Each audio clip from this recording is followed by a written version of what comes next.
Assalamualaikum warahmatullahi wabarakatuh. Sahabat Bahaul Story, bagaimana kabar kalian? Semoga selalu dalam keadaan sehat, dimudahkan segala urusan dan dilancarkan rezekinya. Amin ya robbal alamin. Suatu hari, Baginda Raja Harun Ar-Rasyid merasa geram dengan sikap Abu Nawas. Pasalnya, beberapa kali Abu Nawas sudah membuat dirinya malu di depan para pejabat kerajaan. Dan akhirnya muncul rasa dendam di hati Baginda Raja. Baginda Raja pun hendak membuat jebakan untuk Abu Nawas. Seperti biasanya, jika Abu Nawas gagal, maka akan mendapatkan hukuman.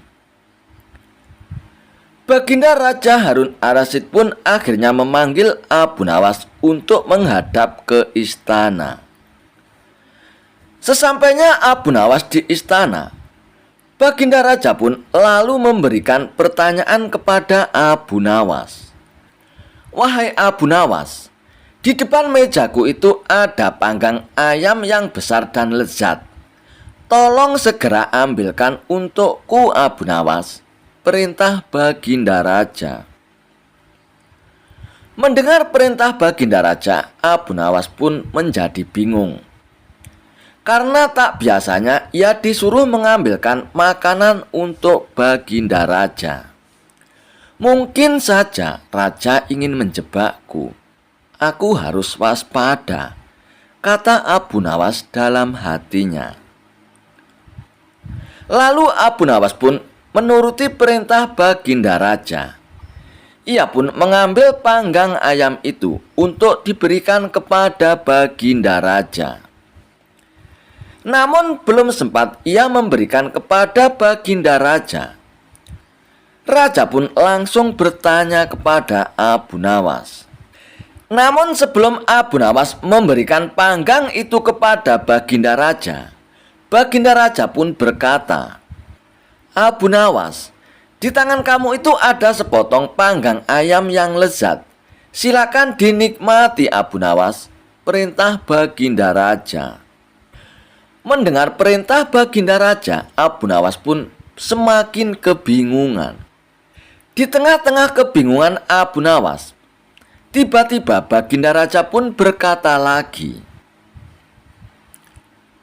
"Tapi ingat Abu Nawas, dengarkan dulu petunjuknya. Jika kamu memotong paha ayam itu, maka aku akan memotong pahamu.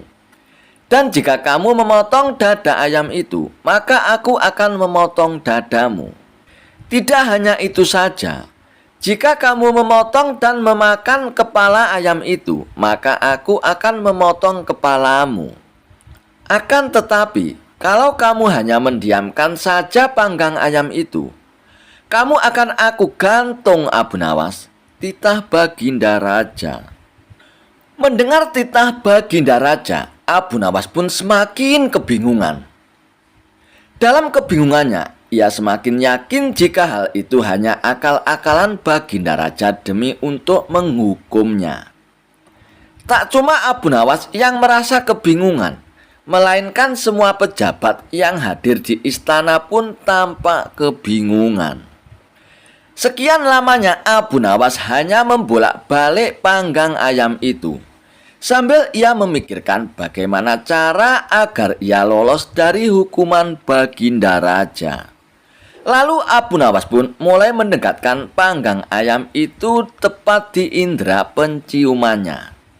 Melihat tingkah Abu Nawas, para pejabat yang hadir di istana pun mulai bingung dan tidak mengerti apa yang akan dilakukan oleh Abu Nawas.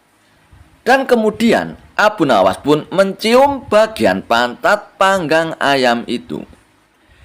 "Jika saya memotong paha ayam ini, maka Baginda Raja akan memotong pahaku. Jika saya memotong dada ayam ini, maka Baginda Raja akan memotong dadaku. Dan jika saya memakan dan memotong kepala ayam ini, Baginda Raja akan memotong kepalaku. Akan tetapi, coba lihat Yang aku lakukan ini adalah mencium pantat ayam ini, kata Abu Nawas.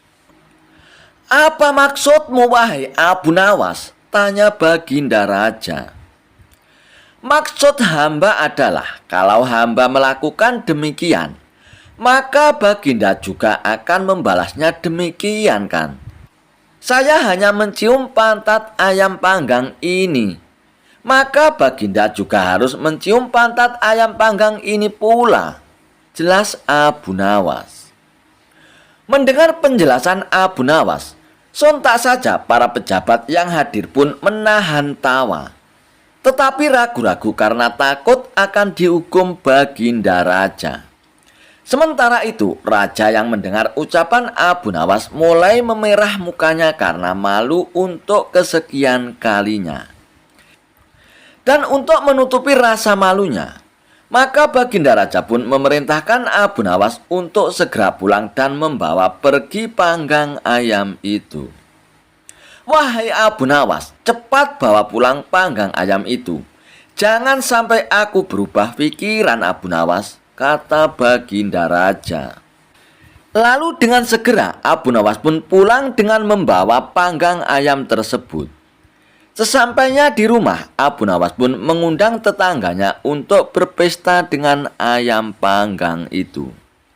Dan untuk kesekian kalinya, Abu Nawas pun kembali lolos dari hukuman Baginda Raja. Tidak hanya itu, ia pun sukses mempermalukan Baginda Raja Harun Ar-Rasyid di depan para pejabat kerajaan. Kisah Abu Nawas lolos dari jebakan orang ateis saat kelaparan. Dikisahkan, Abu Nawas mempunyai tetangga seorang ateis. Ateis merupakan keyakinan yang tidak mempercayai adanya Tuhan. Meskipun demikian, Abu Nawas tetap menghormati tetangganya orang ateis tersebut. Apabila Abu Nawas mendapatkan rezeki yang berlebih, ia selalu berbagi dengan para tetangganya, termasuk orang ateis itu. Begitupun sebaliknya, tetangganya yang ateis tersebut selalu berbagi kepada Abu Nawas jika mendapatkan rezeki yang banyak. Mereka pun hidup dengan rukun dan saling menghormati, meskipun keyakinan mereka berbeda. Namun ada salah satu hal yang membuat tetangga ateis ini kesal dengan perilaku Abu Nawas. Pasalnya, karena setiap orang ateis ini akan berangkat kerja, Abu Nawas selalu berkata padanya, "Alhamdulillah," saat orang ateis tersebut melewati depan rumah Abu Nawas. Sebenarnya, ucapan tersebut bukan untuk mengolok-olok tetangganya orang ateis itu. Karena Abu Nawas selalu mengatakan Alhamdulillah kepada siapa saja yang lewat di depan rumah Abu Nawas. Dan itu pun sudah menjadi kebiasaannya. Lama-kelamaan, tetangga ateis ini merasa tidak nyaman dan terganggu dengan ucapan Abu Nawas. Suatu pagi, saat hendak berangkat kerja, orang ateis ini pun melihat Abu Nawas sudah duduk di depan rumahnya. Saat orang ateis ini melintas tepat di depan Abu Nawas sambil tersenyum, terdengar ucapan Alhamdulillah. Maka marahlah orang ateis itu, dan ia pun berkata, "Tidak ada Tuhan." Ia pun berteriak dengan mata melotot. Abu Nawas pun terkejut melihat orang ateis itu tiba-tiba marah. "Hai kawan, kenapa kau begitu emosi? Apa salahku?" tanya Abu Nawas dengan heran. "Aku tidak suka dengan ucapanmu, Abu Nawas. Jangan ucapkan kata-kata itu di depanku," bentak orang ateis tersebut. Karena tak ingin ribut dengan tetangganya, Abu Nawas pun memilih untuk mengalah. "Baiklah kawan, saya tidak akan mengulanginya lagi," ucap Abu Nawas. Akibat kejadian tersebut, akhirnya hubungan antara mereka pun menjadi renggang. Sebenarnya Abu Nawas sudah berusaha untuk tetap menjalin hubungan baik. Namun tetangga ateis tersebut justru menjauhinya. Pada suatu malam, Abu Nawas merasakan perutnya sangat lapar. Sedangkan dirinya tak punya uang sepeser pun untuk membeli makanan. Selepas sholat Isya, Abu Nawas pun berdoa, "Ya Allah, saya sedang mengalami masa yang sulit. Saya tidak punya uang, juga tidak punya pekerjaan. Berilah saya rezeki ya Allah. Malam ini saya sangat lapar, saya membutuhkan makanan," ucap Abu Nawas di dalam doanya. Rupanya, doa Abu Nawas ini didengar oleh tetangganya, yaitu orang ateis tersebut. Maka muncullah pikiran jahil di benak orang ateis itu. Aku akan mengerjai Abu Nawas sekaligus membuktikan bahwa Tuhannya tidak bisa memberikan makanan, pikir orang ateis itu. Kemudian, orang ateis itu pun pergi ke warung untuk membeli beberapa potong roti, lalu dimasukkan ke dalam kantong plastik. Ia juga menyelipkan kertas di dalamnya, di mana kertas itu terdapat tulisan, "Ini bukan dari Tuhanmu, ini dari tetanggamu orang ateis." Sepulangnya dari warung, ia pun meletakkan kantong plastik yang berisi roti tersebut tepat di depan pintu rumah Abu Nawas. Orang ateis itu pun lalu mengetuk pintu rumah Abu Nawas dan langsung bersembunyi di balik semak-semak.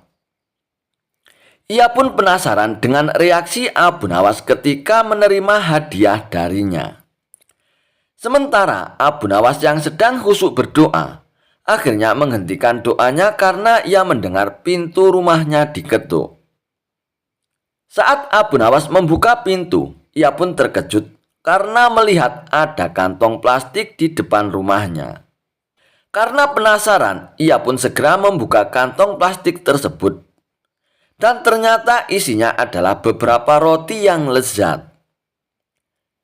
Abu Nawas langsung bersujud sebagai tanda syukurnya.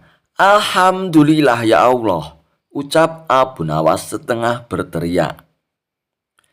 Namun tiba-tiba ia menemukan secarik kertas yang berada di antara tumpukan roti tersebut. "Ini bukan dari Tuhanmu, ini dari tetanggamu ateis." Sejenak Abu Nawas pun terdiam. Dia pasti sedang mengawasiku dari suatu tempat. Dia mencoba menggoda keyakinanku, pikir Abu Nawas dalam hatinya. Dengan suara lantang Abu Nawas pun berteriak, "Terima kasih ya Allah, Engkau telah mengirimkan makanan untukku melalui setan dan setan itu pula yang membayar semua makanan ini." Mendengar ucapan Abu Nawas tersebut, tentu saja orang ateis itu pun kecewa. Ia tak menyangka disebut setan oleh Abu Nawas. "Dasar kurang ajar Abu Nawas, bukannya berterima kasih padaku, tapi justru berterima kasih kepada Tuhannya. Malah aku disebut sebagai setan," gerutu orang ateis itu dalam hatinya. Kisah Abu Nawas memeras pemeras. Kisah Abu Nawas kali ini mencoba menyuguhkan tentang cara Abu Nawas untuk memeras seorang pemeras. Al-Kisah. Pada waktu itu banyak sekali rakyat jelata yang ingin mendapatkan hadiah besar dari Baginda Raja. Karena sudah menjadi aturan kerajaan, bagi siapa saja yang bisa membawakan berita bagus untuk sang raja, maka ia akan mendapatkan hadiah yang sangat besar. Dan tentu saja, haruslah Baginda senang mendengarnya kabar tersebut. Kalau tidak, pancung hukumannya. Oleh karena itu, tidak semua orang berani begitu saja menghadap dan menyampaikan berita hangat kepada Baginda Raja. Ini, si Abu Nawas suka mencari uang untuk dibagikan kepada kaum fakir miskin. Mulai tergerak hatinya karena tetangga sebelah rumahnya banyak yang fakir dan hidup serba kekurangan. Memang, Abu Nawas ini terkenal sebagai manusia dengan segudang ide. Dia bermaksud ke istana untuk menyampaikan sebuah berita yang amat menarik kepada Baginda Raja. Abu Nawas yakin kalau yang akan disampaikannya pasti akan membuat Baginda Raja girang, karena berita ini jarang diketahui orang. Di suatu pagi yang cerah, Abu Nawas pun berangkat sendiri menuju istana. Tetapi semuanya tidak seperti yang dibayangkan semula, karena ia harus berhadapan dengan penjaga pintu gerbang istana. Penjaga itu yakin bahwa Abu Nawas adalah orang yang sangat cerdik, bahkan paling cerdik di negerinya. Oleh karena itu, tidak mungkinlah Abu Nawas gagal untuk menyenangkan hati Baginda, gumam si penjaga gerbang tersebut. Penjaga itu berlagak acuh tak acuh kepada Abu Nawas. "Wahai Abu Nawas, engkau akan aku izinkan masuk ke istana asalkan engkau berjanji terlebih dahulu kepadaku," kata penjaga pintu gerbang itu. "Janji apa, penjaga?" jawab Abu Nawas pura-pura tidak tahu. "Engkau harus berjanji kepadaku bahwa apapun hadiah yang engkau terima dari Baginda Raja harus dibagi sama rata denganku ya Abu Nawas," kata penjaga pintu gerbang istana. "Baiklah," kata Abu Nawas jengkel. Setelah Abu Nawas menjanjikan separuh hadiahnya akan diberikan kepada penjaga itu, barulah penjaga itu mengizinkan Abu Nawas masuk ke dalam istana. Kejengkelan Abu Nawas terhadap penjaga gerbang yang nakal ini barulah menjadi dendam yang berkobar-kobar. Akhirnya, Abu Nawas pun mempunyai ide untuk memberikan pelajaran berharga kepada penjaga pintu gerbang istana itu. Setelah masuk ke dalam istana, Baginda Harun Ar-Rasyid pun merasa sangat senang dengan kabar yang diberikan oleh Abu Nawas. Rasa senang ini sampai ke lubuk hatinya yang paling dalam. Setelah Abu Nawas menyampaikan berita yang amat langka dan jarang diketahui oleh manusia ini, Baginda pun merasa sangat senang dan puas hatinya. Baginda merasa belum pernah mendengarnya, hingga seolah-olah ia pun telah menjadi orang yang paling beruntung di dunia. "Wahai Abu Nawas, kali ini tentukanlah sendiri hadiah yang engkau inginkan," kata Baginda Raja. "Terima kasih Paduka, junjungan hamba. Bila diperkenankan memilih hadiah, maka hamba meminta 100 cambukan saja," jawab Abu Nawas. Mendengar penuturan Abu Nawas, tentu saja Baginda Raja pun bertanya-tanya dalam hatinya dan merasa kaget serta heran. Tetapi Baginda yakin bahwa Abu Nawas pasti mempunyai maksud tertentu di balik semua itu. Baginda pun akhirnya memanggil algojo kerajaan dan berpesan jangan terlalu keras kalau mencambuk Abu Nawas. Algojo pun sudah siap dengan cambuk di tangan, dan Abu Nawas pun dipersilakan untuk maju. Sesuai pesan dari Baginda Raja, algojo itu mencambuk Abu Nawas dengan pelan. Tepat pada hitungan ke-50, Abu Nawas pun berteriak, "Berhenti!" Baginda pun kaget. Beliau bertanya kepada Abu Nawas, "Hei Abu Nawas, mengapa engkau minta hukuman cambuk dihentikan? Bukankah engkau sendiri yang memintanya?" tanya Baginda Raja belum mengerti. "Paduka yang mulia, sebenarnya sebelum masuk tadi, penjaga pintu gerbang istana telah melarang hamba untuk masuk, kecuali hamba mau berjanji membagi sama rata hadiah apapun yang Paduka berikan kepada hamba. Kini hamba mohon sisa hukuman itu dibebankan kepada penjaga pintu gerbang itu, wahai Paduka," kata Abu Nawas menjelaskan. Bukan kepalang murka Baginda, tanpa banyak bicara. Pengawal itu pun dipanggil untuk masuk ke dalam istana. Dan Baginda pun berpesan kepada Algojo untuk melanjutkan hukuman cambuk kepada pengawal yang zalim itu dengan sabetan yang sekeras-kerasnya. Algojo dengan sukacita menerima titah Baginda Raja. Tak mengherankan jika pengawal itu hampir pingsan terkena cambukan yang keras tersebut. Dan Abu Nawas pun merasa sangat senang berbagi cambukan dengan pengawal ini. Namun demikian, Abu Nawas pun belum juga puas karena harusnya dia mendapat hadiah dari Baginda Raja. Hari berikutnya, Abu Nawas pun menemui pengawal itu dan berkata, "Tahukah engkau apa yang bisa aku lakukan terhadap dirimu kapanpun aku mau?" ancam Abu Nawas. "Tidak," jawab pengawal itu ketakutan. "Karena engkaulah aku tidak membawa hadiah apa-apa kecuali cambukan. Kalau engkau tidak mau mengganti hadiah yang mestinya aku terima, maka aku akan mengadukan kepada Baginda Raja," kata Abu Nawas yang mengetahui kalau pengawal ini suka memeras orang-orang yang hendak masuk istana. Karena ketakutan, maka pengawal itu pun bersedia menjual ladang hasil kecurangannya di masa lalu. Dan selanjutnya, ia pun memohon kepada Abu Nawas agar tidak mencelakakan dirinya lagi. Dan Abu Nawas pun akhirnya menyetujuinya. Akhirnya, dengan dari hasil penjualan ladang milik penjaga pintu gerbang istana itu, uangnya pun dibagikan kepada orang-orang yang membutuhkan, terutama tetangganya yang miskin dan serba kekurangan. Kisah Abu Nawas didatangi penyair Abbas bin As mendadak salah tingkah. Abu Nawas bertemu sosok penyair terkenal Abbas bin As.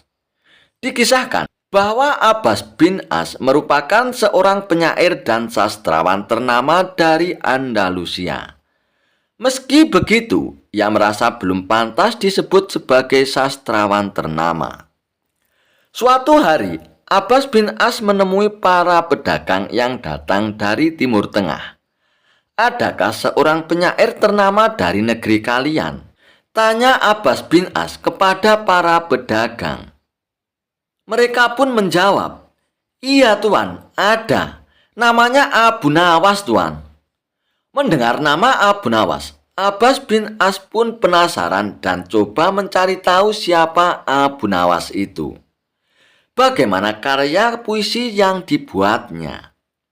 Setelah berhasil mendapat beberapa puisi karya Abu Nawas, Abbas bin As pun terkagum-kagum dan sangat tertarik dengan karya Abu Nawas. Akhirnya ia pun memutuskan pergi ke Baghdad untuk menemui Abu Nawas. Abbas bin As pun pergi ke Baghdad mencari rumah Abu Nawas dan bertanya kepada semua warga. Abu Nawas tinggal di rumah yang sangat sederhana. Di rumah Abu Nawas tampak beberapa orang yang sedang berkumpul. "Permisi Tuan, benarkah ini rumah Tuan Abu Nawas? Saya ingin bertemu dengannya Tuan," tanya Abbas bin As. "Oh iya benar Tuan. Silakan masuk, ini rumah Tuan Abu Nawas," jawab mereka. Lalu Abbas bin As pun masuk ke ruang tamu dan mengambil tempat duduk paling pojok. Setelah menunggu sejenak, Abu Nawas pun keluar menemuinya. "Wahai Tuan, siapa Anda? Sepertinya datang dari jauh," tanya Abu Nawas. Pertanyaan tersebut sedikit mengagetkan Abbas bin As. "Saya hanya seorang peminat sastra Tuan," jawab Abbas bin As merendah. "Selamat datang di kota Baghdad Tuan," ujar Abu Nawas dengan ramah. Abbas bin As pun mengucapkan terima kasih atas penerimaan Abu Nawas. "Oh iya Tuan, Anda datang dari mana?" tanya Abu Nawas. "Saya datang dari Andalusia Tuan," jawab Abbas bin As. Mendengar jawaban tersebut, pembicaraan pun menjadi makin seru. Sebagai peminat sastra, Tentu engkau hafal sedikit tentang puisi Al-Masih ya? Tanya Abu Nawas. Iya tuan, saya hafal, jawab Abbas bin As. Kalau begitu, coba bacalah karyanya. Aku ingin mendengarnya darimu, pinta Abu Nawas. Abbas bin As pun lalu membaca beberapa puisi karya penyair tersebut. Namun tidak hanya sampai di situ. Abu Nawas juga meminta Abbas bin As membaca karya seorang sastrawan bernama Bakar Al-Qudri dan Abu Al-Hajjaj. Kamu kenal penyair besar bernama Abbas bin As? Tanya Abu Nawas. Iya, saya kenal tuan, jawab Abbas bin As dengan sedikit kaget. Ia tidak menyangka namanya dikenal oleh Abu Nawas. Baiklah, bacalah beberapa karyanya, pinta Abu Nawas. Abbas bin As pun segera membaca beberapa karyanya dengan penuh semangat. Setelah selesai, Abu Nawas pun berkata, "Aku yakin Anda adalah Abbas bin As," ucap Abu Nawas sambil memeluknya. "Maafkan aku karena aku sempat tidak mengenalmu tuan," ujar Abu Nawas. "Wahai Abu Nawas, bagaimana Anda mengenal bahwa aku adalah Abbas bin As?" tanya Abbas bin As kepada Abu Nawas. Dengan entengnya Abu Nawas pun menjawab, "Oh, itu mudah saja. Ketika ia membaca puisi karya orang lain, sikap dan gerak-geriknya seenaknya saja. Tapi ketika membaca puisi karyanya sendiri, tampak sangat bersemangat. Itulah yang membuat aku yakin bahwa Anda adalah Abbas bin As," ucap Abu Nawas.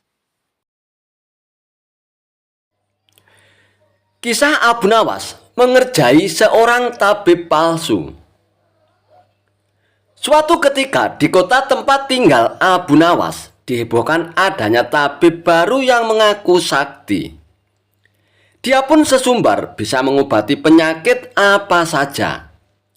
Walhasil rumahnya didatangi ratusan pasien. Padahal tabib tersebut hanyalah seorang penipu. Ia menggunakan keahlian sulapnya untuk menipu warga. Hal inilah yang membuat warga makin percaya pada kesaktian palsu sang tabib tersebut. Ada juga pasien yang tidak kunjung sembuh. Namun karena rayuan manis sang tabib palsu tersebut, ia selalu menuruti perkataannya agar kembali berobat. Sampai pada suatu ketika, Abu Nawas pun jatuh sakit yang tidak kunjung sembuh.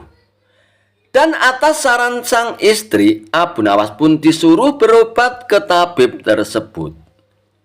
Kala itu, Abu Nawas belum tahu kalau tabib tersebut adalah seorang penipu. Ia pun menuruti saja saran sang istri. Namun sudah 3 kali berobat, sakit Abu Nawas pun tidak kunjung sembuh. Padahal sekali berobat bayarannya adalah 100 dinar. Dan Abu Nawas sudah menghabiskan uang 300 dinar tanpa ada sedikit pun tanda-tanda kesembuhan pada dirinya. Akibatnya Abu Nawas pun mulai curiga, jangan-jangan tabib itu seorang penipu.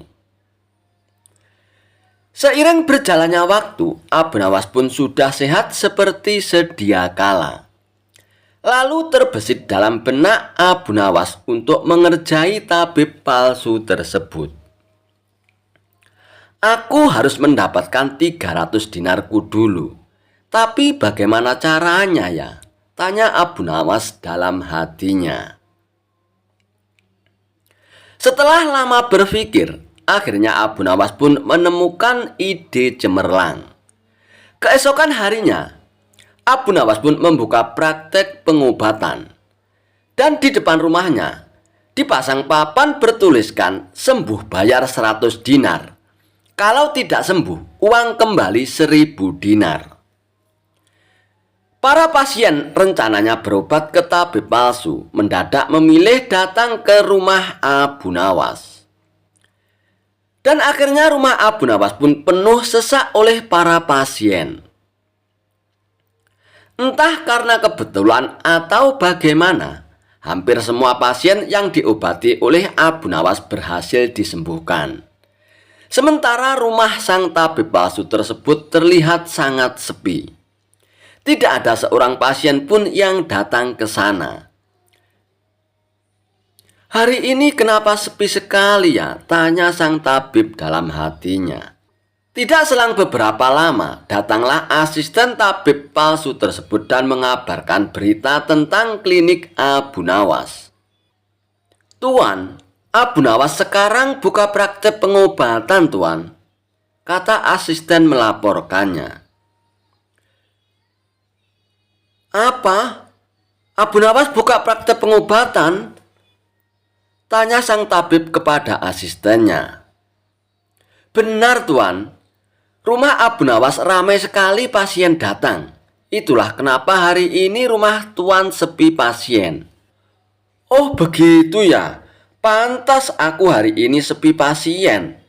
Tapi apa memang benar begitu?" tanya sang tabib dengan penasaran. "Saya lihat sendiri, Tuan. Tapi anehnya, pasien yang berobat ke Abu Nawas hampir semua sembuh dari penyakitnya, Tuan," jawab sang asisten. Mendengar penuturan asistennya, muncul sifat asli tabib palsu tersebut. Ia pun berencana menipu Abu Nawas. "Beberapa hari ke depan untuk sementara kita tutup dulu, asisten. Biarlah Abu Nawas yang membuka praktik pengobatannya," ucap sang tabib kepada asistennya. "Memangnya kenapa, Tuan?" tanya asisten dengan penasaran. "Aku punya rencana untuk menipu Abu Nawas. Aku pasti akan mendapatkan 1.000 dinar dari Abu Nawas nantinya," jawab tabib palsu tersebut. "Tapi bagaimana caranya, Tuan?" tanya sang asisten bertambah penasaran. "Begini, asisten. Aku akan berobat ke tempat Abu Nawas. Aku akan berpura-pura sakit pada indera perasa lidahku. Kalau ditanya sembuh atau tidak, tentu saja aku akan mengatakan tidak. Karena yang tahu sembuh atau tidak kan hanya aku," ucap tabib palsu tersebut. "Dengan begitu, aku akan bisa dapat dengan mudah mendapatkan 1.000 dinar dari Abu Nawas," kata sang tabib menjelaskan. Singkat cerita, datanglah tabib palsu itu ke rumah Abu Nawas. "Hai Abu Nawas, aku ingin berobat kepadamu, Abu Nawas," kata sang tabib. "Bukankah engkau seorang tabib? Kenapa malah berobat kemari?" tanya Abu Nawas. "Ya, memang benar. Tapi di tempatku tidak ada obatnya, Abu Nawas. Makanya aku datang ke sini," jawab sang tabib. "Memangnya kamu sakit apa, tabib?" tanya Abu Nawas lagi. "Begini, Abu Nawas. Entah kenapa lidahku mati rasa. Aku tidak bisa merasakan apa-apa, Abu Nawas," kata sang tabib berpura-pura mengeluh. Akan tetapi, Abu Nawas menangkap firasat kurang baik. Ia yakin kalau tabib palsu itu hendak menipunya. "Aku tidak akan tertipu untuk yang kedua kalinya. Justru kedatanganmu sudah aku tunggu-tunggu, tabib," ucap Abu Nawas dalam hatinya. Lalu Abu Nawas pun menyuruh sang tabib untuk menunggu di ruang pengobatan. Abu Nawas pun pergi ke belakang dan segera memeras buah jeruk yang sangat asam dan menuangkannya ke dalam gelas.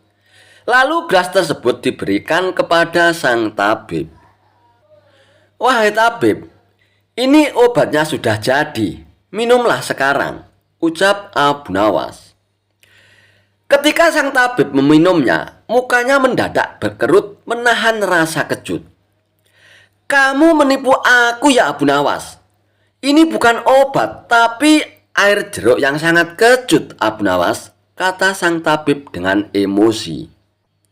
"Alhamdulillah, berarti lidahmu sudah tidak lagi mati rasa, tabib. Sekarang bayarlah ongkosnya, yaitu 100 dinar, pinta Abu Nawas. Waduh, aku keceplosan. Gagal lagi rencanaku, pikir sang tabib palsu tersebut. Lalu sang tabib itu pun terpaksa memberikan uang 100 dinarnya kepada Abu Nawas. Tapi sang tabib tidak putus asa. Ia pun terus berusaha agar bisa mendapatkan 1000 dinar dari Abu Nawas. Hari berikutnya, ia pun kembali mendatangi Abu Nawas. "Hai Abu Nawas, aku mau berobat lagi Abu Nawas," kata sang tabib palsu tersebut. "Oh silakan tabib, apa lidahmu masih mati rasa lagi?" tanya Abu Nawas meledeknya. "Bukan Abu Nawas, kali ini penyakitnya berbeda," jawab sang tabib. "Luar biasa, ternyata kamu punya banyak stok penyakit ya tabib. Kali ini apa penyakitnya?" tanya Abu Nawas lagi. "Aku hilang ingatan Abu Nawas," jawab tabib tersebut. "Apakah kamu kesandung kasus korupsi tabib? Makanya hilang ingatan?" tanya Abu Nawas. "Enak saja kamu Abu Nawas. Memangnya aku pejabat apa?" jawab tabib dengan nada protes. "Baiklah, sekarang kamu tunggu di sini sebentar. Aku akan mengambilkan obatnya tabib," ucap Abu Nawas. Tidak beberapa lama kemudian, Abu Nawas pun kembali menemui sang tabib palsu. "Ini obatnya tabib, silakan diminum," kata Abu Nawas sambil memberikan gelasnya. "Aku tidak mau minum air ini Abu Nawas," ucap tabib tersebut. "Loh, memangnya kenapa tabib? Katanya ingin sembuh, kok tidak mau minum obatnya?" ucap Abu Nawas. "Lah ini kan perasan air jeruk seperti kemarin Abu Nawas. Aku tidak mau minum," kata sang tabib menolaknya. "Alhamdulillah, tanpa meminumnya pun kamu sudah sembuh tabib. Sekarang bayar 100 dinar lagi," pinta Abu Nawas. "Sudah sembuh? Sembuh dari mana Abu Nawas? Apanya yang sembuh? Kamu jangan mengada-ada Abu Nawas," protes sang tabib tersebut. "Nah buktinya kamu masih ingat dengan obat yang kemarin aku berikan. Berarti sakit hilang ingatanmu sudah sembuh tabib," jelas Abu Nawas. Untuk kedua kalinya, rencana sang tabib palsu mengalami kegagalan juga. Mau tidak mau, ia pun harus memberikan uang 100 dinar lagi kepada Abu Nawas. Kurang ajar Abu Nawas, ternyata tidak sebodoh yang kukira, pikir tabib palsu tersebut. Tidak terima dengan dua kegagalan yang dialaminya, tabib palsu itu pun berpikir keras untuk bisa mengalahkan Abu Nawas. Setelah merenung agak lama, akhirnya ia pun mendapatkan ide. "Aku pasti akan berhasil kali ini," ungkap tabib dengan rasa yakin. Kali ini ia pun berpura-pura buta. Si tabib palsu itu pun berjalan ke rumah Abu Nawas dengan bantuan tongkat di tangannya. Setelah tiba di tempat Abu Nawas pun sempat kaget dengan penuh rasa iba. Abu Nawas pun bertanya kepada sang tabib, "Apa yang menimpamu tabib dan mengapa kamu bisa seperti ini?" Si tabib palsu itu pun menjawab, "Tolonglah aku Abu Nawas, mataku tiba-tiba buta, sembuhkanlah aku Abu Nawas," ucap tabib tersebut. Tabib palsu itu pun kemudian dipersilakan masuk dan duduk di ruang pengobatan oleh Abu Nawas. Setelah mengamati dengan seksama, Abu Nawas pun akhirnya menyadari bahwa itu adalah tipuan belaka. Namun Abu Nawas tidak pernah kehilangan akal. Ia punya cara lain untuk menghadapinya.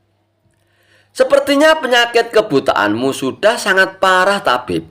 Maafkan aku untuk kali ini tidak mampu mengobatinya tabib," ucap Abu Nawas berpura-pura sedih. Mendengar jawaban tersebut, sang tabib langsung kegirangan. Akhirnya bisa mengelabui Abu Nawas juga kali ini aku. Terus bagaimana ini, Abu Nawas? Padahal aku berharap banyak kepadamu, kata sang tabib berpura-pura. Iya, mau bagaimana lagi, tabib? Aku tidak mungkin bisa menyembuhkanmu, jawab Abu Nawas. Oh, kalau begitu aku akan dapat 1.000 dinar darimu dong, Abu Nawas, tanya tabib palsu dengan penuh harap. Tentu saja kawan, aku tidak mungkin berdusta, balas Abu Nawas. Kemudian Abu Nawas pun masuk ke dalam rumah untuk mengambil uang. Ini uangnya 1.000 dinar untukmu, tabib, ucap Abu Nawas sambil memberikan uangnya. Tabib palsu itu pun dengan penuh kegirangan menerima uang tersebut. Tapi setelah uangnya dihitung, ia langsung murka. Hai Abu Nawas, kenapa hanya 10 dinar yang kau berikan? Tegas tabib palsu dengan emosi. Hai tabib, dari mana kamu tahu kalau jumlahnya hanya 10 dinar? Tanya Abu Nawas balik. Uangnya memang ada 10, tapi pecahannya 1 dinar saja ini. Bukan 100 dinar, Abu Nawas. Memangnya aku buta apa? Balas tabib tambah emosi. Alhamdulillah, sekarang kamu sudah sembuh, tabib, kata Abu Nawas sambil mengambil kembali uangnya. Maksudmu ini apa, Abu Nawas? Kenapa uangnya diambil lagi? Tanya tabib dengan kebingungan. Loh, kamu kan sudah sembuh. Sekarang sini bayar 100 dinar, pinta Abu Nawas. Sembuh apanya? Kamu jangan mengada-ada lagi, Abu Nawas, protes tabib tersebut. Bukankah kamu kesini katanya mengalami kebutaan? Tapi kamu bisa membedakan mana pecahan 1 dinar dan pecahan 100 dinar. Berarti matamu tidak buta lagi dan kamu sekarang bisa melihat, tabib, jelas Abu Nawas. Tabib palsu itu pun tidak bisa berkata apa-apa lagi. Ia pun terpaksa memberikan uang 100 dinar lagi kepada Abu Nawas. Dan ia pun akhirnya pergi dengan perasaan kecewa. Aku kapok berurusan dengan Abu Nawas, ucap si tabib palsu tersebut sambil ngeloyor pergi. Kisah Abu Nawas memenangkan sayembara menghitung bintang. Dikisahkan, pada suatu pagi, Baginda Raja Harun Ar-Rasyid sedang galau. Ia berjalan mondar-mandir di kamar pribadinya. Sambil merenung, terlintas sebuah pertanyaan di benaknya. Berapa jumlah bintang di langit dan bagaimana cara untuk menghitungnya? Siang harinya, Baginda Raja Harun Ar-Rasyid pun membuat sayembara. Barang siapa yang bisa menghitung jumlah bintang di langit dan memberitahukan cara menghitungnya akan diberikan beberapa koin emas sebagai hadiahnya. Maka pengumuman sayembara pun disebarkan ke seluruh penjuru wilayah kerajaan oleh petugas istana. Banyak yang penasaran dengan isi sayembara tersebut, sehingga mereka pun berbondong-bondong dan berkerumun. Beberapa orang nampak sangat minat dan berpartisipasi. Sayembara tersebut terbuka bagi siapapun tanpa terkecuali. Baginda Raja Harun Ar-Rasyid sendiri yang akan memimpin jalannya sayembara. Dan tiba saatnya sayembara pun dimulai. Dan bertempat di lapangan luas sebelah istana kerajaan. Siapa yang bersedia maju duluan? Ucap Baginda Raja. Dan tanpa diduga, peserta pertama adalah komandan pengawal istana. Berapa jumlah bintang di langit?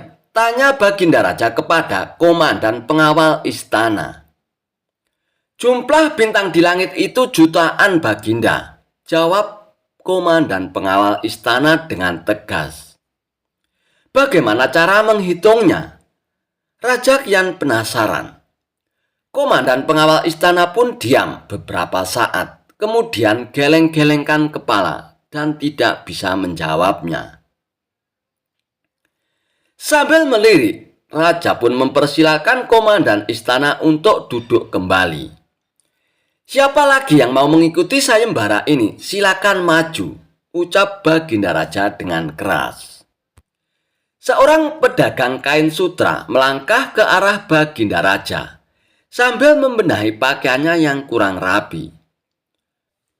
"Berapa jumlah bintang di langit, wahai pedagang kain?" tanya Baginda Raja. "Jumlahnya miliaran, Baginda," jawab pedagang itu. "Bagaimana caramu menghitungnya?" tanya Baginda Raja lagi.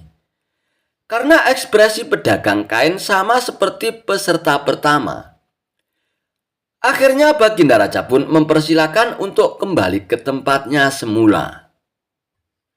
Menuju hitungan mundur kedua, Abu Nawas pun mengacungkan tangannya sambil merangsek ke depan. "Saya yang bisa menjawab pertanyaan itu, wahai Paduka Raja," ucap Abu Nawas.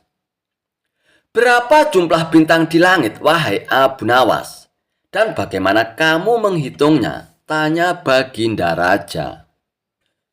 Sebelum menjawab pertanyaan, Abu Nawas minta disediakan seekor kuda jantan besar. Beberapa panitia sayembara pun menggelandang hewan yang diminta oleh Abu Nawas. "Jumlah bintang di langit menurut saya adalah sama dengan jumlah semua bulu kuda yang ada di kerajaan ini, Paduka Raja," jawab Abu Nawas sambil menunjuk ke arah kuda tersebut. "Dan cara menghitungnya pun sangat simpel, Paduka. Tinggal memulai dari angka 1 sampai selesai. Silakan Baginda Raja sendiri yang menghitung, kalau Baginda tidak percaya," ucap Abu Nawas. Kerumunan peserta pun saling pandang satu sama lain. Beberapa saat suasana pun hening menyelimuti sayembara tersebut. Semua terpana dengan jawaban Abu Nawas. Raja pun berpikir bahwa tidak mungkin bisa menghitung semua bulu kuda yang ada di kerajaan. Akhirnya raja pun berdiri dan maju sambil memberikan hadiah beberapa batang emas kepada Abu Nawas. "Memang kau cerdik sekali, Abu Nawas, dan ini aku berikan hadiah kepadamu. Kau memang hebat, Abu Nawas," ucap Baginda Raja. Kisah Abu Nawas menghitung umur hingga dapat sekantong keping uang emas. Dikisahkan, pada suatu hari di negeri Baghdad, Baginda Raja Harun ar-Rasyid pun berniat merayakan pesta ulang tahun kerajaan bersama dengan seluruh rakyatnya. Pada hari yang telah ditunggu-tunggu pun akhirnya tiba. Rakyat Baghdad dikumpulkan di depan istana. Raja Harun ar-Rasyid pun berdiri dan menyampaikan pesan di depan rakyatnya. "Wahai rakyatku yang tercinta, hari ini kita mengadakan pesta ulang tahun kerajaan. Aku akan memberikan hadiah kepada para fakir miskin.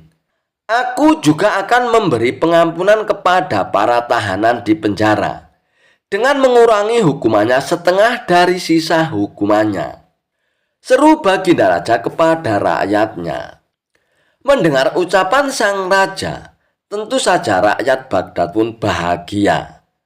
Mereka segera berpesta bersama dan menyantap aneka makanan yang telah disediakan. Tidak beberapa lama kemudian, para pengawal istana pun membagi-bagikan hadiah kepada fakir miskin. Setelah dipastikan seluruh rakyatnya mendapatkan hadiah, Baginda Raja pun memanggil para tahanan. Tahanan pertama yang mendapatkan kesempatan bernama Sofyan. Baginda Raja Harun ar-Rasyid pun langsung menanyakan perihal hukumannya kepada Sofyan. "Hei Sofyan, berapa tahun hukumanmu?" tanya Baginda Raja.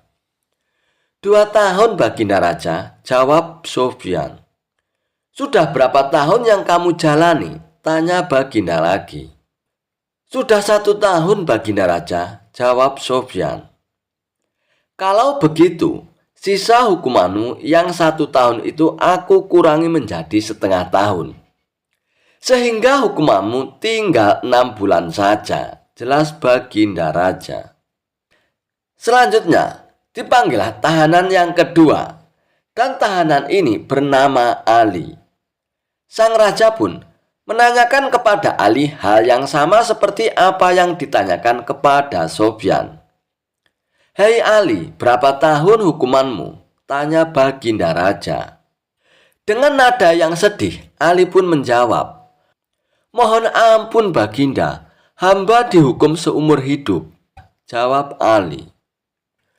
Mendengar jawaban tersebut, baginda raja pun menjadi bingung, harus menjawab apa untuk mengurangi hukuman Ali. Di tengah kebingungannya, akhirnya baginda raja pun teringat kepada Abu Nawas. Dan akhirnya dipanggillah Abu Nawas. Tak beberapa lama kemudian, Abu Nawas yang turut serta dalam pesta ulang tahun kerajaan itu pun menghampiri sang raja yang sedang kebingungan. "Hei Abu Nawas, aku ada masalah mengenai hadiah pengampunan bagi Ali. Dia dihukum seumur hidup, sedangkan aku ini akan memberikan pengampunan setengah dari sisa hukumannya. Padahal aku tidak tahu sampai umur berapa Ali akan hidup sekarang. Aku minta nasihatmu Abu Nawas. Bagaimana caranya memberi pengampunan kepada Ali dari sisa hukumannya?" Jelas baginda raja kepada Abu Nawas. Mendengar penuturan baginda raja, Abu Nawas pun juga bingung. Apa bisa mengurangi umur seseorang, padahal dia sendiri tidak tahu sampai kapan umurnya, pikir Abu Nawas. "Hamba minta waktu baginda," ujar Abu Nawas. Mendengar permintaan Abu Nawas, baginda raja pun akhirnya memberikan kesempatan kepada Abu Nawas untuk berpikir. Baginda raja pun memberikan waktu sehari semalam kepada Abu Nawas. "Hei Abu Nawas, jadi besok pagi kamu harus memberikan jawabannya," ucap baginda raja. Lalu Abu Nawas pun berpamitan kepada baginda raja untuk pulang. Sesampainya di rumah, Abu Nawas pun berpikir keras untuk menemukan solusi dari masalah tersebut. Namun selang beberapa waktu, tampaklah Abu Nawas telah menemukan solusi dari masalah yang dihadapi baginda raja. Abu Nawas pun segera masuk ke kamar untuk tidur dengan nyenyak. Pada pagi harinya, Abu Nawas pun segera menghadap baginda raja. "Hamba sudah mendapatkan cara untuk memecahkan masalah Ali, wahai baginda raja," ucap Abu Nawas. "Bagaimana caranya Abu Nawas?" tanya baginda raja ingin segera mengetahuinya.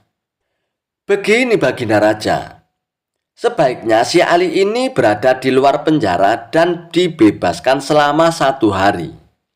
Lalu pada esoknya, dia dimasukkan lagi ke dalam penjara selama 1 hari pula. Lusanya juga demikian. Sehari bebas dan sehari di penjara. Begitu berlangsung terus-menerus selama umur si Ali itu baginda," jelas Abu Nawas. Mendengar penuturan Abu Nawas, baginda raja pun tersenyum bahagia. "Engkau memang pandai Abu Nawas. Kalau begitu kamu juga patut kuberikan hadiah, yaitu sekantung keping uang emas," ujar baginda raja. Dengan wajah bahagia, akhirnya Abu Nawas pun pulang dengan membawa sekantong keping uang emas dari baginda raja. Kisah kakek tua yang berhasil membuat bungkam si cerdik Abu Nawas. Abu Nawas adalah seorang penyair Islam termasyhur di era kerajaan Islam pada masa kerajaan Raja Harun ar-Rasyid.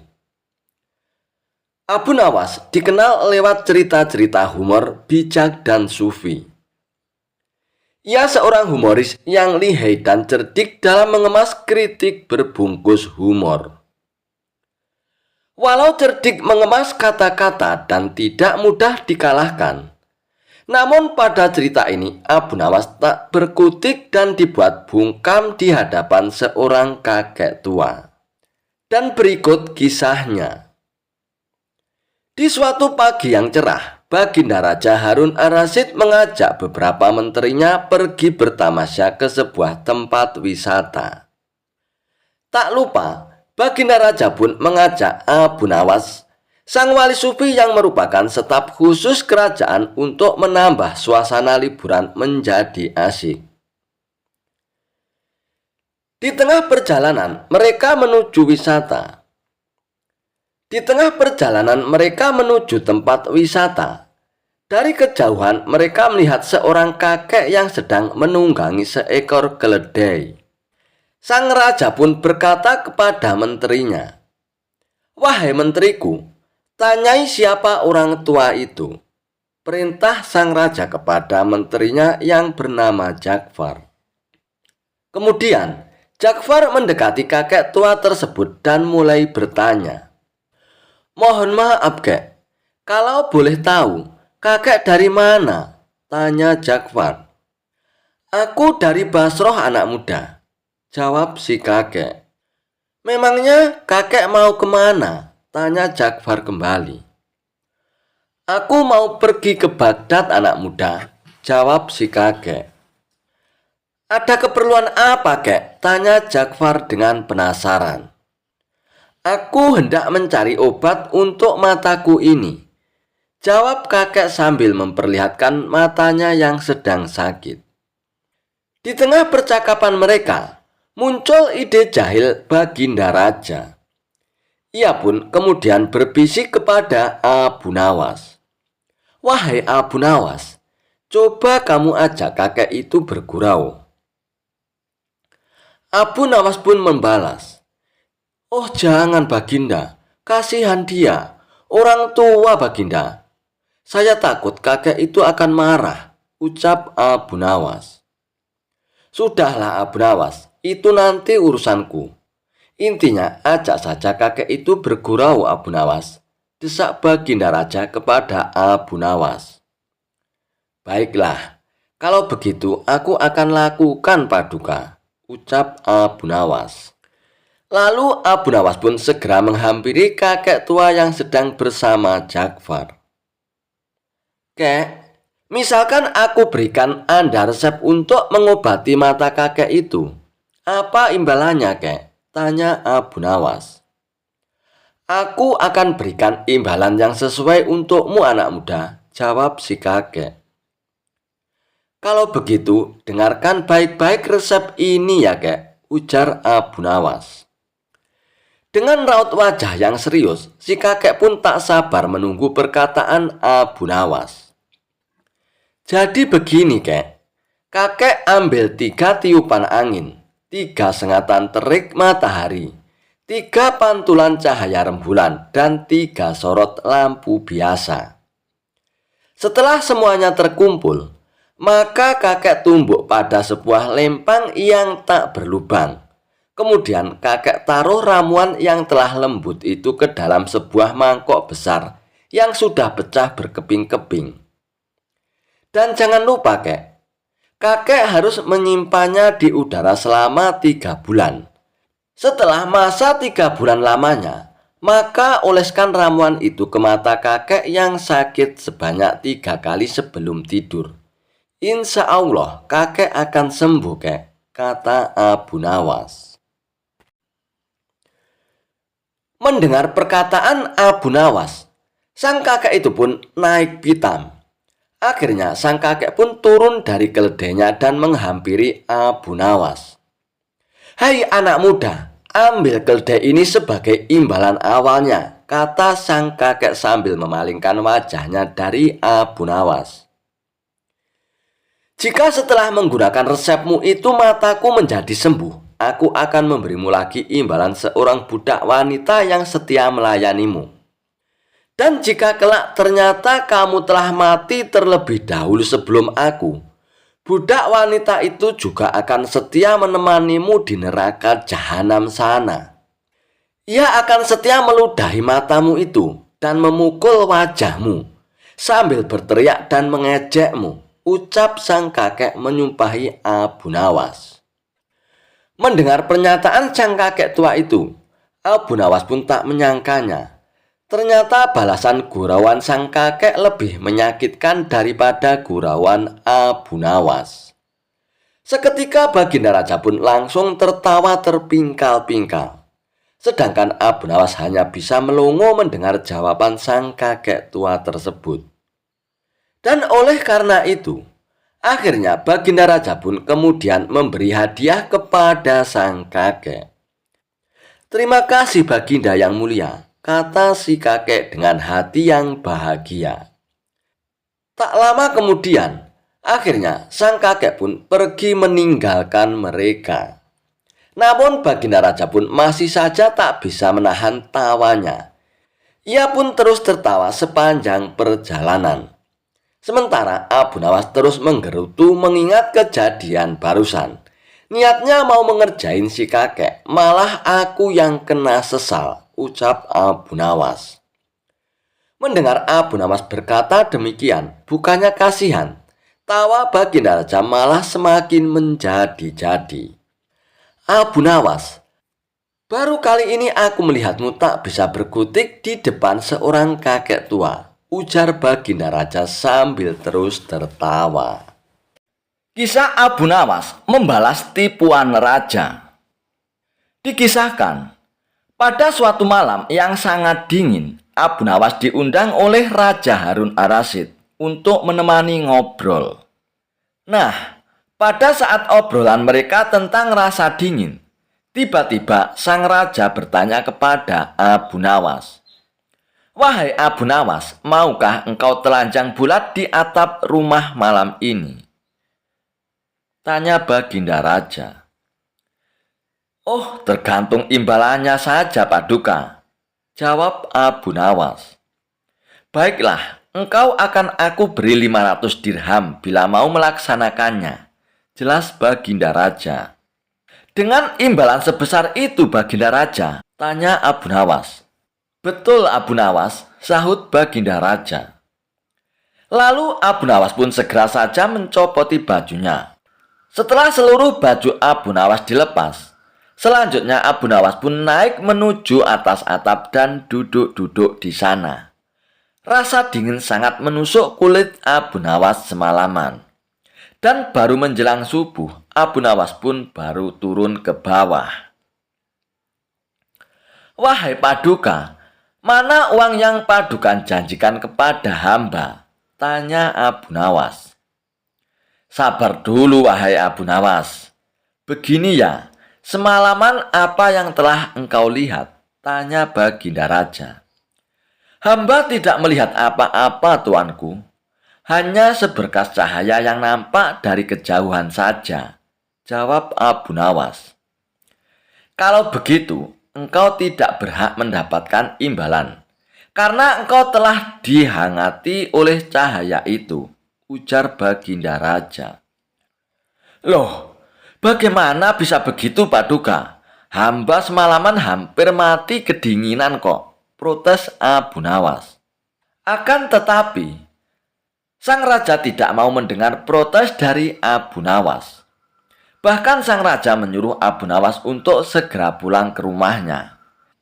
Dengan tubuh yang masih kedinginan dan perasaan yang sangat sedih, akhirnya Abu Nawas pun meninggalkan istana menuju rumahnya. Dan dalam perjalanan menuju rumahnya, Abu Nawas pun berkata dalam hati, bagaimana mungkin Baginda Raja itu ingkar janji? Oh, baiklah, aku harus mendapatkan apa yang menjadi hakku tadi. Setelah selang beberapa hari, Abu Nawas pun menghadap Raja Harun ar-Rasyid. Abu Nawas mengundang rajanya untuk jamuan makan-makan di rumahnya. Raja pun menerima undangan Abu Nawas. Pagi-pagi sekali Abu Nawas sudah muncul di istana dengan tujuan menjemput rajanya bersama dengan rombongan kerajaan. Di tengah perjalanan, Abu Nawas pun minta izin kepada Baginda Raja untuk mendahului mereka dengan alasan ada hal yang harus dikerjakan di rumah. terutama untuk menyiapkan hal penyambutan meriah kepada Baginda Raja. Tidak beberapa lama kemudian, Abu Nawas sudah berada di tempat pesta. "Ayo cepat, dirikanlah kemah," teriak Abu Nawas kepada murid-muridnya. Abu Nawas rupanya menyuruh murid-muridnya agar keadaan menjadi siap dalam penyambutan nanti. Ada pula yang menyalakan api di bawah pohon besar. Kemudian ada periuk-periuk yang sudah terisi dengan daging dan digantungkan di dahan-dahan pohon itu. Setelah sejenak mengobrol, Abu Nawas mulai bercerita macam-macam agar rajanya menjadi senang. Karena keasikan ngobrol, akhirnya Baginda Raja pun terlihat memegangi perutnya, pertanda rasa lapar sudah menjalar di tubuhnya. "Wahai Abu Nawas, mana makanannya ini?" tanya Baginda Raja. "Sabar Baginda, apinya lamban sekali panasnya Baginda." "Padahal sejak tadi pagi dinyalakan loh Baginda," jawab Abu Nawas. "Api jenis apa itu kok lamban sekali panasnya Abu Nawas? Coba antar aku ke dapur," ujar Baginda Raja. Setelah tiba di dapur, sang raja merasa sangat heran karena ada api namun tidak ada makanan yang sedang dimasak. "Mana makanannya Abu Nawas?" tanya Baginda Raja. "Itu Baginda, ada di atas dahan pohon," jawab Abu Nawas sambil menunjuk daging yang digantung di dahan pohon. "Pantas saja, bagaimana mungkin bisa masak daging ini kalau yang dimasak di atas sana, sedangkan apinya di bawah? Terlalu jauh jaraknya Abu Nawas," ujar Baginda Raja keheranan. "Sama saja Baginda dengan kasusku beberapa hari yang lalu. Bagaimana tubuhku ini dihangatkan oleh cahaya yang berada dari kejauhan," ucap Abu Nawas menjelaskan. Sang Raja Harun ar-Rasyid pun langsung saja tertawa mendengar perkataan Abu Nawas tersebut. Baginda Raja pun kemudian memerintahkan salah seorang pengawalnya untuk memberikan hadiah 2 kali lipat dari apa yang pernah dijanjikannya kepada Abu Nawas. Kisah Abu Nawas dan 2 sahabatnya tentang puasa. Ada berbagai macam cerita lucu Abu Nawas yang sering diceritakan ulang. Salah satunya adalah tentang puasa. Seperti dalam kisah kocak lainnya tentang sang pujangga ini, ada saja akal cerdik yang dilakukan oleh Abu Nawas. Al-Kisah, pada suatu siang di bulan Ramadan, rumah Abu Nawas dikunjungi oleh kedua sahabatnya. Layaknya umat Islam lainnya, ia juga berpuasa. Namun tidak begitu dengan kedua temannya. Kedua sahabatnya ini datang ke rumah sang pujangga dengan tujuan untuk bersekongkol mengerjai Abu Nawas. "Assalamualaikum," ucap kedua sahabatnya nyaris bersamaan. "Waalaikumsalam," jawab Abu Nawas. "Abu Nawas, mengapa kamu di rumah saja?" tanya temannya itu. "Ayo kita ngabuburit." Tanpa berpikir panjang, Abu Nawas pun mengiyakan ajakan temannya itu untuk mengisi waktu sembari menunggu berbuka puasa. Namun siapa sangka kedua temannya itu justru mengajaknya pergi ke sebuah tempat makan. Karena kebaikan hatinya, Abu Nawas pun tidak protes. Ia ikut saja masuk ke dalam tempat makan tersebut. Meskipun begitu, karena tengah berpuasa, Abu Nawas pun bertekad tidak akan ikut makan. Namun untungnya, kedua temannya itu membeli makanan untuk dibawa pulang, bukan untuk dimakan di tempat. Rupanya kedua temanku ini sangat menghormatiku. Aku kan sedang berpuasa. Meskipun tidak berpuasa, namun mereka tidak langsung makan di tempat, melainkan membawa makanan itu pulang, pikir Abu Nawas. Setelah selesai membeli makanan, mereka bertiga pun menuju ke rumah salah seorang sahabatnya. Kebetulan saja ketika sampai di sana, azan maghrib pun baru saja berkumandang. "Wah, alhamdulillah ini sudah waktunya berbuka puasa," ucap Abu Nawas. "Batalkan saja dulu puasamu dengan minum," ucap salah seorang temannya. Abu Nawas pun segera minum, kemudian menunggu ditawari makan bersama. "Jangan lupa salat dulu," ucap temannya. "Nanti kamu ketinggalan jatah waktu maghrib loh." "Benar juga," jawab Abu Nawas. Lalu Abu Nawas pun mengambil air wudhu dan menjalankan ibadah sholat maghrib. Seusai sholat maghrib, ia pun kembali menemui kedua sahabatnya sambil berpikiran. "Kali ini akhirnya aku bisa makan juga." "Mengapa kamu tidak mengaji Al-Quran?" tanya temannya lagi. "Mumpung perutmu masih kosong, lebih baik kamu mengaji dahulu. Takutnya nanti kalau sudah kenyang, kamu jadi mengantuk," ucap sahabatnya. Lama-kelamaan, Abu Nawas pun merasa jengkel. Ia merasa kalau kedua sahabatnya itu sedang mengerjainya. Meskipun begitu, Abu Nawas pun tetap menurut dan mengaji Al-Quran. Apakah setelah mengaji akhirnya Abu Nawas bisa makan? Tentu saja tidak. "Abu Nawas, sekarang mari kita lomba tidur," ucap salah satu temannya. Esok pagi, yang memiliki mimpi paling indah akan bisa makan makanan ini. Bukannya mengajak makan, temannya itu justru mengajak lomba tidur. Tentu saja saat itu Abu Nawas pun benar-benar sadar kalau ia sedang dikerjai teman-temannya. Namun meskipun begitu, Abu Nawas pun tidak marah.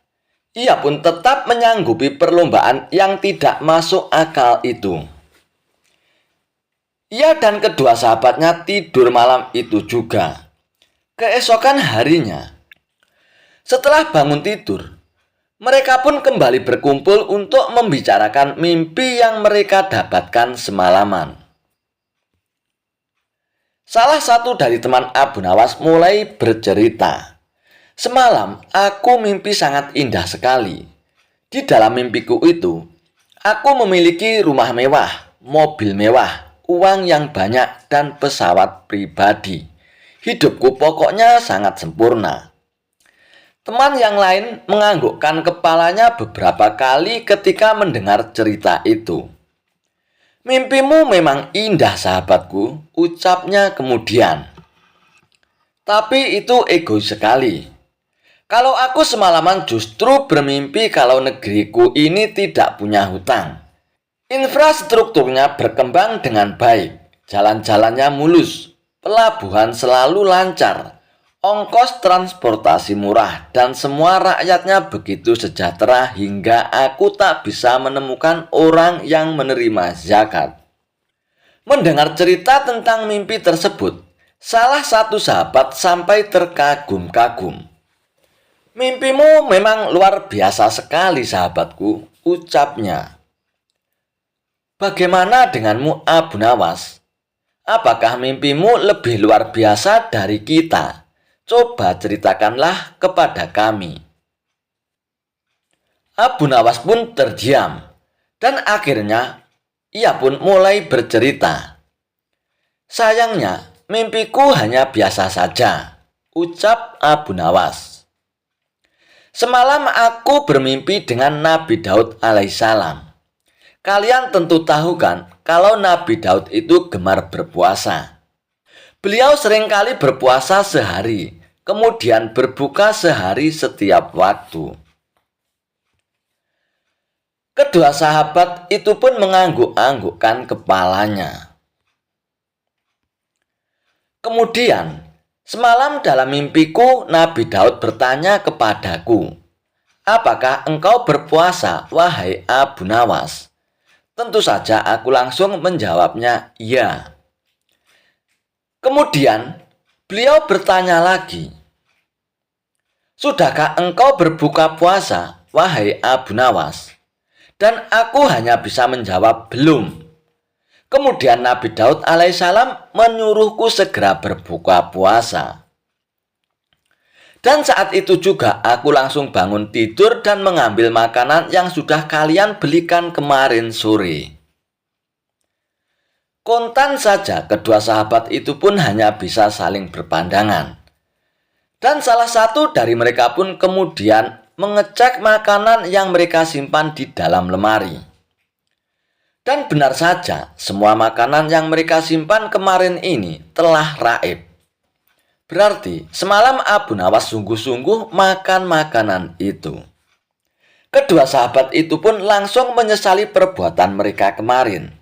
Siapa sangka, rupanya mereka telah kalah cerdik dari akal Abu Nawas. Berniat mengerjai justru akhirnya ganti dikerjai. Kisah Abu Nawas mengambil mahkota dari surga. Tidak seperti biasanya. Hari itu Baginda Raja tiba-tiba ingin menyamar menjadi rakyat biasa.